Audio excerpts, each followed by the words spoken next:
Hey guys, this is the Plant Doctor, and this is our February lawn and landscape maintenance what to do in the month of February video.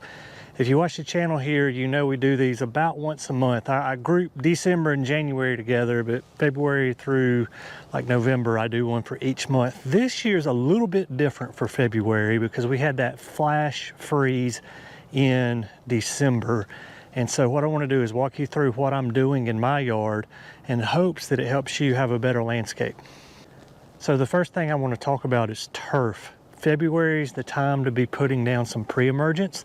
I'm going to do a split application of prodiamine on my yard. I have a mix of zoysia and Bermuda here in the yard. So I'm going to do an application. I believe it's like 0.4 of an ounce per gallon. I'm going to spray that over 1,000 square feet. Going to do that around Valentine's Day, February 15th or so.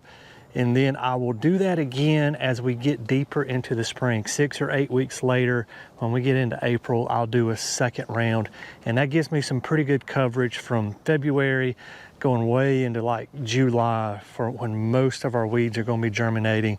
And I get really good results with that. So go ahead and put out your pre-emergents on your turfs. Don't put any fertilizers down, especially if you have dormant grass right now, Bermuda or zoysia. What would happen is you're going to encourage a bunch of new growth early, and then we're going to have a late frost and it's going to kill your Bermuda or your zoysia back. Wait until April to put out the fertilizers, but now is the time to put out pre-emergent. I'm going to be putting out a lot of pine straw here in the month of February.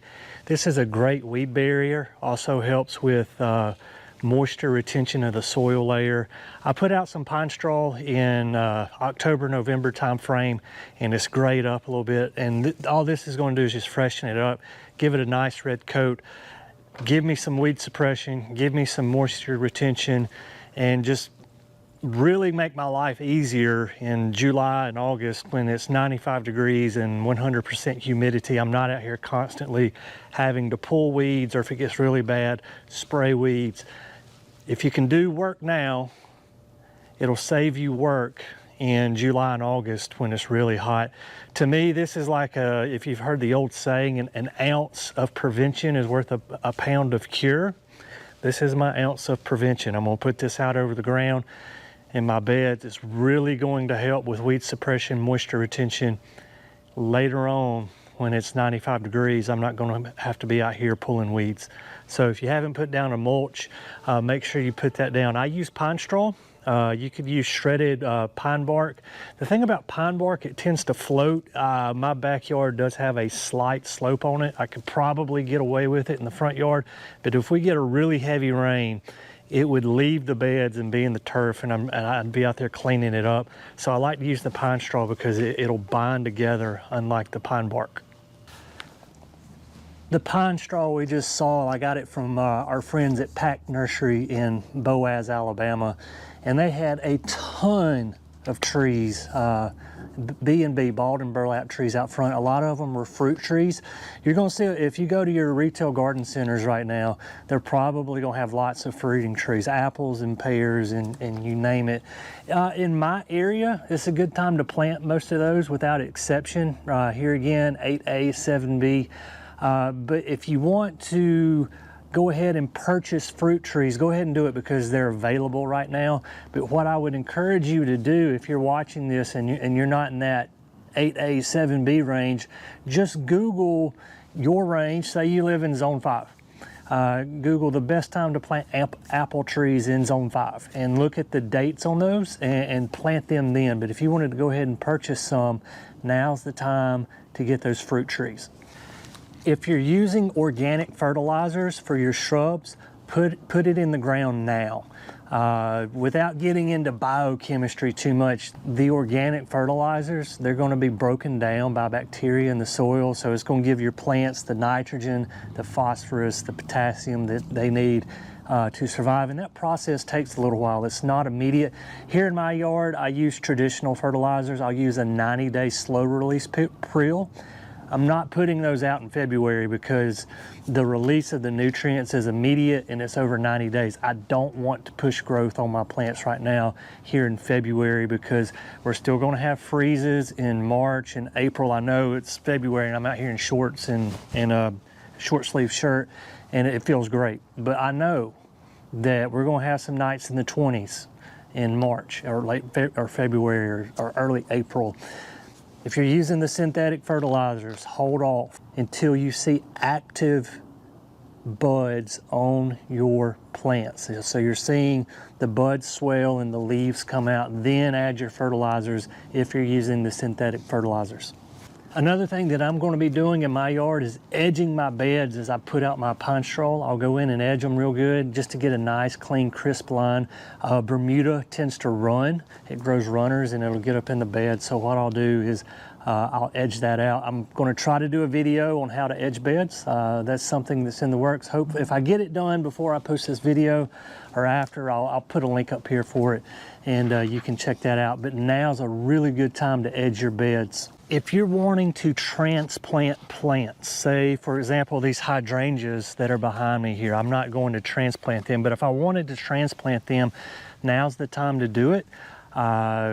December, January, into February. As we get into March and you start to see bud swell on things, don't transplant, but we still have time to transplant. I don't have anything this year that I'm transplanting, but in years past I have, and I always do it this time of year and get great success. I don't have to worry about the plant dying as much if I would do it in the summer because the metabolic activity in our plants right now is very minimal compared to the summer. So here again, if you're going to transplant now. I always include my annuals in my monthly maintenance videos. Unfortunately, the flash freeze that we had in December absolutely smoked my pansies. I did a video, I'll try to link it up here somewhere, how I installed my pansies. I put narcissus in here with it, and I've got some hyacinths in here with it as well. And this was just going to be a mass of color in February and March and April, and then in May it would die back and I'll come in and put in my summer annuals. Unfortunately, that's not going to happen this year. I know that some of you watch me because I have a PhD in horticulture and I'm well versed in this, but I can't control the weather, right? And the weather got the best of us this time. I do have some vegetation from the pansies coming back.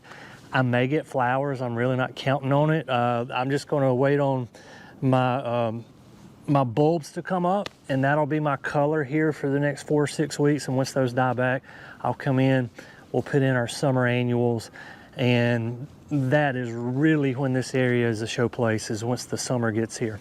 When it comes to pruning, I'm not doing a whole lot right now. I'll prune some hollies just to shape them up. If I need to renewal prune something, say something just way overgrown, I'll go in and renewal prune it. But for example, like these azaleas here, I know they look terrible. This is from the flash freeze.